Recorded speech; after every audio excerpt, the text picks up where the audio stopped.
সুপ্রিয় ছাত্রছাত্রীবৃন্দ, আশা করি তোমরা ভালো আছো।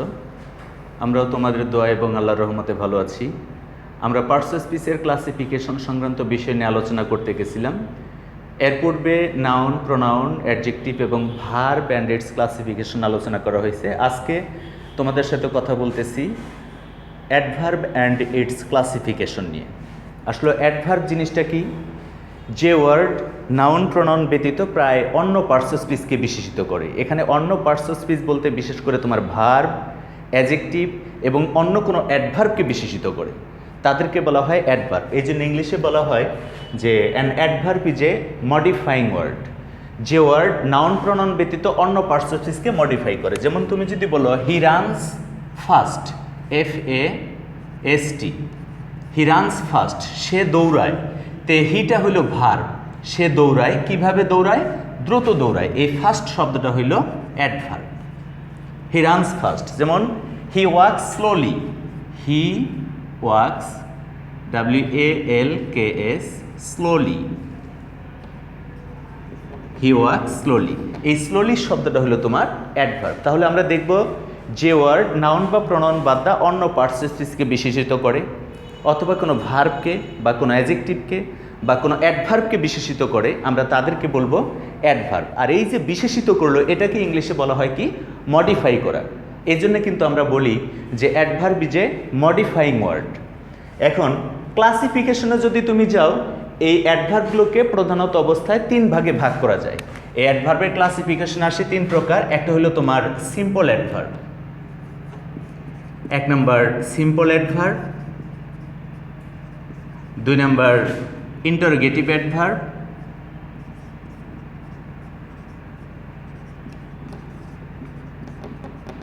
ইন্টারোগেটিভ অ্যাডভার্ব, আরেকটা হইল তিন নম্বর রিলেটিভ বা কনজাংস্টিভ অ্যাডভার্ব। রিলেটিভ বা কনজাংস্টিভ।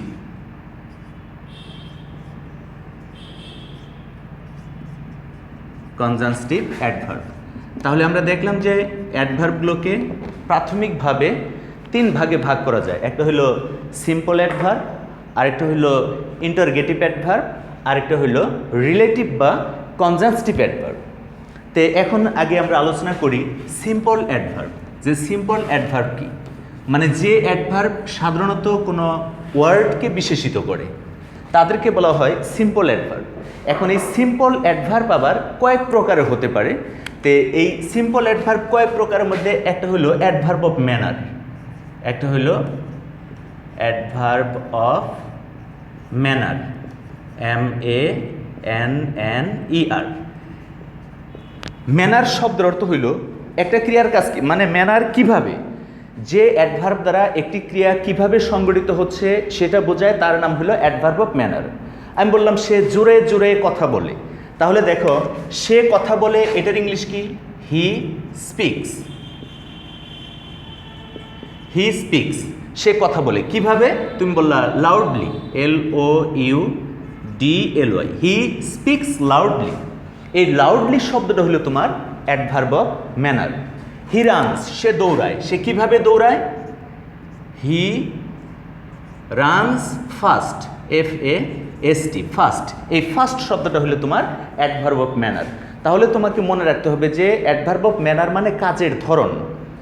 যে অ্যাডভার্ব একটি ক্রিয়ার কাজ কিভাবে সংঘটিত হয় তা বোঝায়, তাকে বলা হয় হলো অ্যাডভার্ব অফ ম্যানার। আশা করি তোমরা ক্লিয়ারলি বুঝতে পেরেছো। যে অ্যাডভার্ব একটি ক্রিয়ার কাজ কিভাবে সংঘটিত হয় তা বোঝায়, তাকে অ্যাডভার্ব অফ ম্যানার বলে। আরেকটা ক্লাসিফিকেশনের নাম হইল adverb of time. Adverb of time. তে টাইম শব্দের অর্থ কি? সময়। তা আমরা দেখব যে অ্যাডভার্ব দ্বারা ক্রিয়া সংঘটিত হওয়ার সময় বোঝায়, তার নাম হইল তোমার কি? Adverb of time. যেমন he came home yesterday, he came home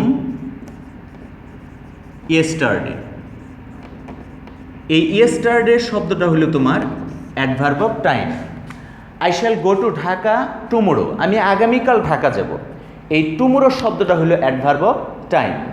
father came home a week ago, বাবা 1 সপ্তাহ পূর্বে বাড়ি এসেছেন, এই এগো শব্দটা হলো adverb of time. He will come soon, সে খুব শীঘ্রই আসবে।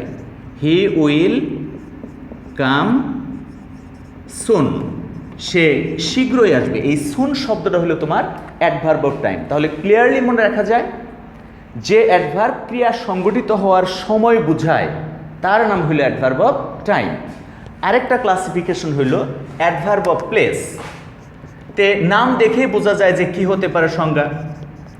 অ্যাডভার্ব অফ প্লেস, প্লেস শব্দের অর্থ কি? স্থান বা জায়গা। যে অ্যাডভার্ব দ্বারা ক্রিয়া সংগঠিত হওয়ার স্থান বা জায়গাকে নির্দেশ করা হয় তাকে বলা হয় অ্যাডভার্ব অফ প্লেস। তাহলে যে অ্যাডভার্ব দ্বারা ক্রিয়া সংগঠিত হওয়ার স্থান বোঝায় তাকে অ্যাডভার্ব বলে, অ্যাডভার্ব অফ প্লেস বলে। আমি বললাম কাম হেয়ার, তুমি এখানে আসো। কাম হেয়ার, এখানে আসো। কোথায় আসবা? এখানে। এখানে বলতে এই জায়গায়। তো হেয়ারটা হলো adverb of place. You should go there, তোমার সেখানে যাওয়া উচিত। ইউ শুড গো দেয়ার, তোমার সেখানে যাওয়া উচিত। তাহলে এই দেয়ার শব্দটা হলো অ্যাডভার্ব অফ প্লেস। তাহলে আমরা দেখলাম যে অ্যাডভার্ব দ্বারা ক্রিয়া সংগঠিত হওয়ার স্থান বোঝায় তাকে বলা হয় অ্যাডভার্ব অফ প্লেস। আবার আসি আমরা adverb of cause and effect. Adverb of cause and effect মানে কি? যে অ্যাডভার্ব দ্বারা একটি ক্রিয়া সংগঠিত হওয়ার কারণ ও তার ফলাফল বোঝায় এটাকে বলা হয় কি? Adverb of cause and effect. Adverb of CAUSE, cause and effect, EFFECT। Adverb of cause and effect, যে অ্যাডভার্ব দ্বারা ক্রিয়া সংগঠিত হওয়ার কারণ ও তার ফলাফল নির্দেশ করা হয় তাকে adverb of cause and effect বলে। যেমন ধরো, he was weak, so he was weak, so he did not go to school. Go to school, সে দুর্বল ছিল যার ফলশ্রুতিতে সে বিদ্যালয়ে গিয়েছিল না। তাহলে তার বিদ্যালয়ে না যাওয়ার কারণটা কি? কারণ সে দুর্বল ছিল। এই যে সো ব্যবহার করলাম, এই সোটা হলো adverb of cause and effect. যেমন তুমি আরও দেখো, he works hard, he works hard so that he can make a good result. He can make a good result. তাহলে এই সো দ্যাট শব্দটা হলো এখানে adverb of cause and effect. যে অ্যাডভার্ব দ্বারা ক্রিয়া সংগঠিত হওয়ার কারণ ও তার ফলাফল বোঝায় তাকে বলা হয় adverb of cause and effect. আবার আরেকটা হলো অ্যাডভার্ব অফ নাম্বার, অর্থাৎ যে অ্যাডভার্ব দ্বারা, অ্যাডভার্ব অফ নাম্বার কি?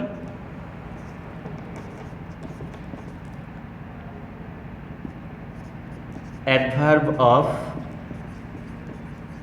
নাম্বার, আবার এটাকে অর্ডারও বলা হয়, অ্যাডভার্ব অফ নাম্বার বা অ্যাডভার্ব অফ অর্ডার। যে অ্যাডভার্ব দ্বারা একটা ক্রিয়া সংগঠিত হওয়ার ক্রমধারা বা পর্যায় বোঝায় তাকে অ্যাডভার্ব অফ নাম্বার বলা হয় বা অ্যাডভার্ব অফ অর্ডার বলা হয়। যেমন we eat thrice in a day. We eat THRICE, thrice in a day, in a day, আমরা দিনে 3 বার খাই। এই থ্রাইস শব্দটা এসে তোমার সংখ্যা নির্দেশ করলো। তো থ্রাইস শব্দটা হলো অ্যাডভার্ব অফ নাম্বার বা অ্যাডভার্ব অফ অর্ডার। অথবা আমরা ব্যবহার করি first, firstly, second, secondly, third, thirdly, এই জাতীয় যত কথা ইউজ করি, যে অ্যাডভার্বগুলো ব্যবহার করি এদেরকে অ্যাডভার্ব অফ অর্ডার বলা হয় বা পর্যায় বলা হয়। যেমন firstly, I shall go there. First অথবা ফার্স্টলি, আই শ্যাল, শ্যাল অথবা উইল যাই লেখো, আই শ্যাল অথবা উইল গো দেয়ার। তাই এটা হলো তোমার কি? অ্যাডভার্ব অফ নাম্বার বা অ্যাডভার্ব অফ অর্ডার। আবার আরেকটা হলো adverb of degree and measure. Adverb of degree and measure কি? যে অ্যাডভার্ব দ্বারা একটি ক্রিয়ার পরিমাপ বোঝায় অথবা কোনো অ্যাডজেক্টিভের পরিমাপ বোঝায় তাকে adverb of degree and measure বলা হয়। যেমন adverb of degree, adverb of degree বা ডিগ্রি অ্যান্ড মেজার বলা হয়। যে অ্যাডভার্ব দ্বারা অ্যাডজেক্টিভের বা অন্য কোনো অ্যাডভার্বের মাত্রা বোঝায় তাকে বলা হয় অ্যাডভার্ব অফ ডিগ্রি। তুমি যদি নর্মালি বলো যে I am happy, I am happy, আমি খুশি, এই হ্যাপি শব্দটা কিন্তু অ্যাডজেক্টিভ। কিন্তু আরেকজন এসে বলল যে আই এম মাচ হ্যাপি, আমি হ্যাপি, আবার কেমন হ্যাপি? Much happy. এই মাচ শব্দটা এসে হ্যাপি এই অ্যাডজেক্টিভের মাত্রা নির্দেশ করতেছে। সো এই মাচটা হলো অ্যাডভার্ব অফ ডিগ্রি। আবার আরেকটা হলো adverb of affirmation or negation বা অ্যাডভার্ব অফ অ্যাসারশন যাদেরকে বলি আমরা, adverb of assertion, ASSERTION, assertion বা অ্যাফার্মেশন অর নেগেশন এটা বলা হয়। যে অ্যাডভার্ব দ্বারা নিশ্চয়তা অনিশ্চয়তা অর্থাৎ হা না, সম্ভাবনা বা নিশ্চয়তা অনিশ্চয়তা এগুলো বোঝায় তাদেরকে অ্যাডভার্ব অফ অ্যাসারশন বা adverb of affirmation or negation বলে। এখানে সম্ভাবনা বুঝাইতে পারে, যেমন প্রবাবলি ইট may rain today, PROBABLY, probably ইট may rain today, rain today, সম্ভবত আজ বৃষ্টি হবে, এখানে সম্ভাবনা বুঝাইলো। তুমি যদি ক্লাসিফিকেশন বাড়াইতে চাও তুমি কিন্তু অ্যাডভার্ব অফ সার্টেনটি বা এরকম কিছু নির্দেশ করতে পারো। তা আমাদের এগুলোর দরকার নেই, আমাদের জানা দরকার আসলে কোনগুলো অ্যাডভার্ব সেটা জানা দরকার। তে আবার তোমাকে জিজ্ঞাসা করা হইলো যে have you done the work, তুমি বললা yes I have done it, yes comma I have done it, হ্যাঁ আমি এটা করেছি। এই যে হ্যাঁ বোধক বর্ণনা দিলে, বা নো আই হ্যাভেন্ট ডান ইট, না আমি এটা করিনি। তো যে অ্যাডভার্ব দ্বারা হা না, সম্ভাবনা, নিশ্চয়তা অনিশ্চয়তা এগুলো প্রদান করে তাদের নাম হলো অ্যাডভার্ব অফ অ্যাসারশন অথবা adverb of affirmation or negation. তে এইভাবে আমরা দেখা যায় সিম্পল অ্যাডভার্বগুলোকে মোটামুটিভাবে আমরা আলোচনা করলাম। আর দুটি ক্লাসিফিকেশন আছে, খুব ছোট্ট এবং খুব সহজ। তাহলে আমরা সিম্পল অ্যাডভার্ব সম্পর্কে আলোচনা করছি। এরপরে দেখো ইন্টারগেটিভ অ্যাডভার্ব, 2 নম্বর ক্লাসিফিকেশন আছে হলো তোমার ইন্টারোগেটিভ অ্যাডভার্ব। ইন্টারগেটিভ অ্যাডভার্ব, তাহলে যে অ্যাডভার্ব দ্বারা কোনো প্রশ্ন জিজ্ঞাসা করা হয় তাকে ইন্টারগেটিভ অ্যাডভার্ব বলে। এখন ইন্টারগেটিভ অ্যাডভার্ব কি কি? সাধারণত হোয়েন, হোয়ার, হোয়াই, হাউ। এখন হাউ দিয়ে আর যতগুলো গঠিত হয়, হাউ দিয়া যেমন আরও তোমার গঠিত হয় how many, how far, how long, how often, এরকম যতগুলো আছে। তো মূলত হলো ইন্টারগেটিভ অ্যাডভার্ব তোমার 4টা, হোয়েন, হোয়ার, হোয়াই, হাউ। এখন এই হাউ দিয়ে আরও 4-5টা গঠন করা যায়, how many, how far, how long, how often. তো এগুলো যখন বাক্যের শুরুতে বসে কোনো প্রশ্ন জিজ্ঞাসা করা হবে তখন এদেরকে বলা হবে ইন্টারগেটিভ অ্যাডভার্ব। যেমন তুমি যদি বলো যে when do you go to school, when do you go to school, তুমি কখন বিদ্যালয়ে যাও, এই হোয়েনটা হলো তোমার interrogative adverb. Where does he live, তিনি কোথায় বাস করেন, হোয়ার ডাজ হি লিভ, তিনি কোথায় বাস করেন। তাহলে হোয়ারটা হলো ইন্টারগেটিভ অ্যাডভার্ব। আশা করি ইন্টারগেটিভ অ্যাডভার্ব বুঝতে পেরেছো। এরপরে হইল 3 number classification and last classification হইল রিলেটিভ অ্যাডভার্ব বা কনজাংস্টিভ অ্যাডভার্ব। একই জিনিস দুটি নাম হতে পারে। 3 নাম্বারে আসতেছে হইল তোমার রিলেটিভ বা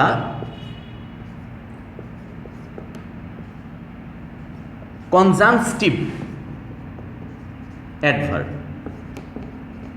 তো এই রিলেটিভ বা কনজাংস্টিভ অ্যাডভার্ব কি? যেগুলো ইন্টারগেটিভ অ্যাডভার্ব এগুলোকে আমি রিলেটিভ অ্যাডভার্ব বলবো, আবার এদেরকে কনজাংস্টিভ অ্যাডভার্ব বলবো। একই জিনিস 3টা নাম। তো যখন হোয়েন, হোয়ার, হোয়াই দ্বারা তুমি ডাইরেক্ট কোশ্চেন করেছো ওরা ইন্টারগেটিভ অ্যাডভার্ব, কিন্তু তুমি যখন বাক্যটা এরকমভাবে লিখেছো, অর্থাৎ রিলেটিভ অ্যাডভার্ব হলো যখন যে অ্যাডভার্ব একটি সেন্টেন্সে বসে তার পূর্ববর্তী কোনো ক্লজ বা কোনো বাক্যাংশকে যুক্ত করে ওই বাক্যটাকে বিশেষিত করে, তখন তার নাম হলো তোমার রিলেটিভ অ্যাডভার্ব। যেমন আই নো দ্য প্লেস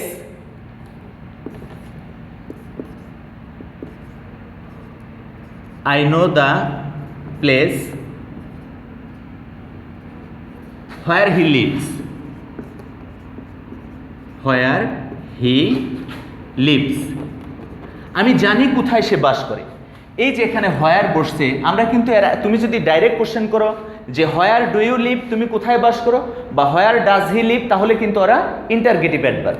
আর এইখানে হোয়ারটা বসছে তোমার একটা সেন্টেন্সের মাঝখানে বসে দুটি সেন্টেন্সকে জয়েন করছে। সেই ক্ষেত্রে এই হোয়ারটা হলো তোমার রিলেটিভ অ্যাডভার্ব। তবে এখানে খেয়াল করতে হবে, এই ক্ষেত্রে রিলেটিভ অ্যাডভার্বের আগে অ্যান্টিসিডেন্ট থাকতে হবে। অ্যান্টিসিডেন্ট কি মনে আছে তোমার? যে রিলেটিভ প্রোনাউনের ঠিক পূর্বে যে নাউন বা প্রোনাউন বসে তার নাম হলো অ্যান্টিসিডেন্ট।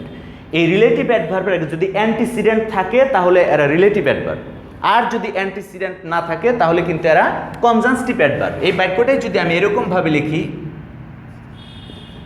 আই নো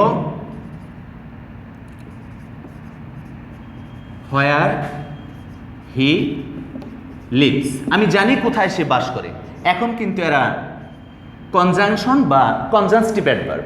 তাহলে দেখবা যে হোয়েন, হোয়ার, হোয়াই, হাউ দ্বারা যখন দুটি বাক্যকে জয়েন করা হবে তাদের পূর্বে যদি অ্যান্টিসিডেন্ট থাকে এরা রিলেটিভ অ্যাডভার্ব, আর যদি অ্যান্টিসিডেন্ট না থাকে তাহলে এরা রিলেটিভ কনজাংস্টিভ অ্যাডভার্ব, বা এরা সরাসরি কনজাংশন হিসেবে ব্যবহৃত হবে। যেমন I know the reason, I know the reason, REASON, reason, why he comes here, আমি জানি সে কেন এখানে আসে। এই হোয়াইটা হলো তোমার এখানে রিলেটিভ অ্যাডভার্ব। কারণ কি? কারণ এর আগে কনজাংস্টিভ কি, এর আগে অ্যান্টিসিডেন্ট আছে। তুমি যখনই অ্যান্টিসিডেন্টটা বাদ দিবা, I know why he comes here, তো এই ক্ষেত্রে তোমার হোয়াইটা হয়ে যাবে কনজাংস্টিভ অ্যাডভার্ব। এ হলো অ্যাডভার্বের ক্লাসিফিকেশন। আশা করি তোমরা বুঝতে পেরেছো। আর অ্যাডভার্বটা কোথায় বসে? অ্যাডভার্ব বাক্যের শুরুতেও বসতে পারে, মাঝখানেও বসতে পারে, বাক্যের শেষেও বসতে পারে। শুধু খেয়াল রাখতে হবে একটা সেন্টেন্সে অক্সিলারি ভার্ব এবং প্রিন্সিপাল ভার্ব, এই দুটি ভার্বের সাধারণত অক্সিলারি এবং প্রিন্সিপাল ভার্বের মাঝখানে অ্যাডভার্বটা ব্যবহার করে না। বাক্যে যদি অবজেক্ট থাকে অবজেক্টের পরে অ্যাডভার্বটা বসবে, প্রিপোজিশন থাকলে তার আগে অ্যাডভার্ব বসবে। তাহলে অ্যাডভার্বের ব্যবহার যে কোনো জায়গায়, অ্যাডভার্ব বাক্যের শুরুতে, বাক্যের মাঝখানে, বাক্যের শেষে, সব জায়গায় অ্যাডভার্ব বসতে পারে। তুমি যদি বলো যে always speak the truth, always speak the truth,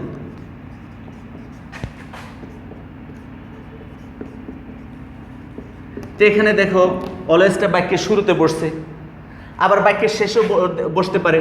যেমন I have seen him recently, RECENTLY, তে রিসেন্টলি এখানে বাক্যের শেষে বসছে। আবার মাঝখানে আমি বসাইলাম যে আই হ্যাভ অলরেডি